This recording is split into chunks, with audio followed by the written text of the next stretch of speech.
Guys, if you got seasonal allergies and find it really difficult to mow the lawn comfortably, then I wanted to share with you a few tips that I've come across over the years to get the job done a little bit easier. Thing is, in years past, I suffered through a lot of seasonal allergies, especially during that kind of April to July timeframe, prime lawn mowing season. For me, cutting the grass and the weeds that were in the grass sometimes kind of felt unbearable. Thing is, though, over the years, things have gotten better. I've mostly adapted to the point where I don't even really think about it much. Barely ever do I have to take any meds whatsoever. So obviously part of that has to do with increasing tolerance, but not everything. There's a handful of actions and steps that I've taken over the years to make this less of an issue for me. For instance, grass makes pollen, just like a flower would. Most people don't really think about it like that, but it does. And the pollen that grass produces is much more prevalent during the morning and afternoon than it is in the evening. In the evening, the plants kind of close up for the night. Think about that dandelion that you got in your yard, standing tall and beautiful, open to the world at noon, but completely closed up on itself by bedtime. With that in mind,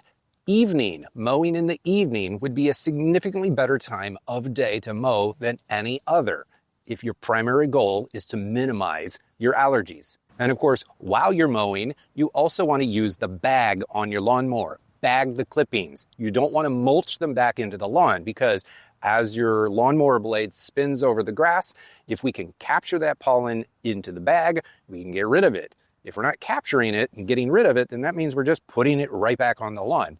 There's always going to be something there. So the next time you mow, there's probably more pollen and more irritants in the lawn because you didn't bag the last time. Now, obviously, wear a mask.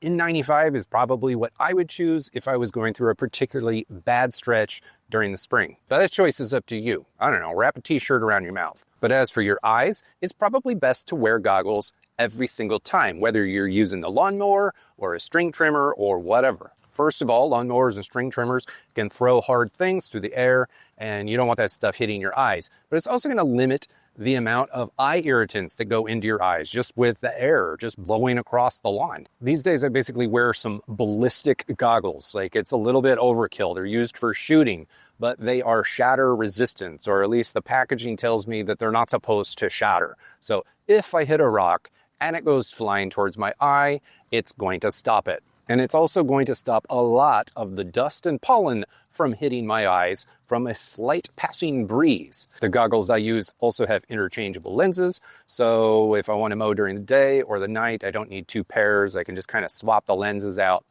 I guess it's kind of like having two pairs. But for those of you who have particularly bad allergies and you really want to go the extra mile, this is something that I don't do, but you could use kind of the ski mask goggle style, the ones that fully encase right onto your face so that there's no air gap for like a breeze to blow dust up under the goggle. You can get cheaper things, probably at your local Walmart, or better made things online.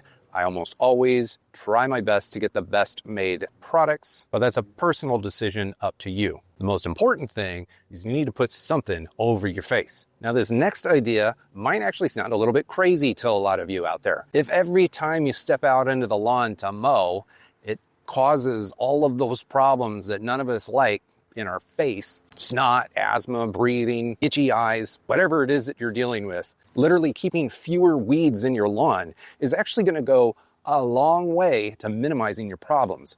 The irony here is that if you hate going out into the lawn to mow because of allergies, then you probably don't care about your lawn and you never really think about doing yard work like weed prevention. But if you can go out 2 times a year, somewhere around the end of March and the early part of September, both times of the year, spread a weed preventer on your lawn, then that's going to stop the vast majority of the weeds year after year after year.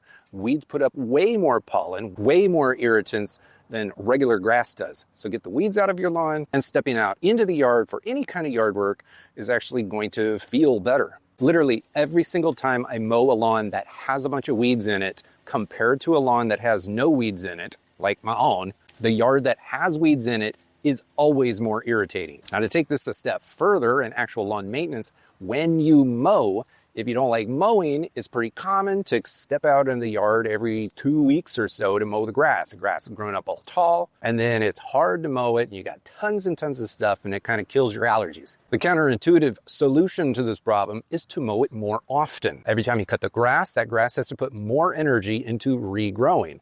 Well, if you cut it more often, then more of that energy is going to go into tillering and leaf development as opposed to stalks and seed heads. You're not ever going to get rid of those stalks and seed heads, those things that actually cause the irritants, but you're going to minimize them. Hypothetical scenario here. Don't do this. If you are going to cut the grass 3 times every single day, your lawn would produce virtually no pollen compared to a lawn that you mow 3 times a month. Now again, obviously I don't want you to mow it 3 times a day. I just say that to illustrate the point that mowing more frequently is going to spur more grass growth as opposed to allergy-causing irritant growth. It'll actually be quicker and easier to mow your grass when you mow it more often, so you're actually physically in the yard for less time as well. Now, the concept of this video has everything to do with mowing, but I do want to give you another tip to minimize some of these irritants that your yard produces. And that has everything to do with irrigation. So pollen is one of the most common causes of seasonal allergies. Well, pollen is not the only thing. Mold or various forms of fungi growing in your lawn release spores into the air, which can also irritate someone's allergies. When we water the lawn once every day or once every other day, then the soil is almost always damp, and that makes it much easier for mold and fungi to grow at the surface and send puffs of spores up into the air that can irritate your allergies. So the solution, it's not a 100% solution, but the solution is to water less frequently. So here on this channel, for years, I've told my viewers to water, to shoot for 1 time a week. So if you're going to be irrigating your lawn, try 1 time a week, but just make sure you do it for a long period of time. The reason for that is we want water to go deep into the ground, and then the surface, we want it to dry out in between irrigation sessions. If the surface of our grass, of our lawn soil, is dry for a handful of days throughout the course of the week, then mold and surface fungi are far less likely to grow there. Meaning every time you step out onto the lawn to mow, it's going to be more comfortable for you. Now, obviously, I can't tell you to take medicine in this video, nor can I tell you what to take, if anything. So if you're going to go down that route, you're going to have to figure that out on your own or consult your own professional for guidance. But what I would do beyond the scope of medicine is anytime I step out on the lawn and do any kind of yard work, get inside, get those clothes off, straight into the wash, and take a shower. Kind of a no-brainer, but it has to be said. And with that said, I'd like to know if you have any other solutions to minimizing allergies that you've come across over the years. Please drop them in the comments below. But truly, if you hate mowing because of allergies or for whatever reason, then I actually have a video here on this channel that I made just for you, just for the people out there that hate mowing. I personally love mowing the lawn, but it's not my job to tell you what you should or shouldn't like. But it is my job to help you get through this job as best as possible for you. So watch this video.